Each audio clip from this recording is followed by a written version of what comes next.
আপনি হতে পারেন ব্রাজিলের ফ্যান, আপনি হতে পারেন নেইমারের ফ্যান, তাই বলে আপনি আপনার বাংলাদেশের একজন অভিনেতাকে, তিনি লাখো কোটি কোটি মানুষের আবেগ।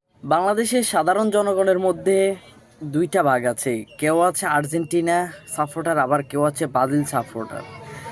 এখানে কথা হচ্ছে, যারা আর্জেন্টিনা সাপোর্টার তারা ব্রাজিলকে গণেও না, আর যারা ব্রাজিল সাপোর্টার তারা আর্জেন্টিনাকে গণেও না।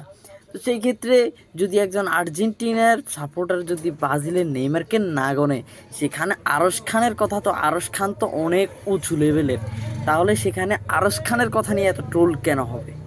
আপনি একজন অভিনেতা আরশ খান, আপনি একজন বাংলাদেশি হিসেবে অভিনেতা আরশ খান যাই বলুক না কেন, আপনি সবসময় আরশ খানের সাপোর্ট নিয়ে কথা বলতে হবে।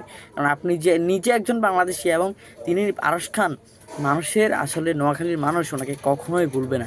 উনি যে অবদানটা রাখছে নোয়াখালীর মানুষের উপর, কেউ কখনো ভুলবে না। এবং বাংলাদেশের প্রতিটা ক্ষেত্রে আরশ খানের ভূমিকা কম নয়, বুঝছেন? আরশ খানকে নিয়ে যদি আপনার একটা কথা বলতে হয়, একটু ভেবেচিন্তে বলিয়েন।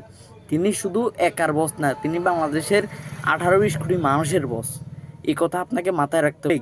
তাকে নিয়ে ট্রোল করবেন, আবার বাংলাদেশে থাকবেন, এরকম আশা চিন্তা বাদ দিয়ে দেন। তো ট্রোল করার আগে একটু ভাবি চিন্তে করেন। ধন্যবাদ।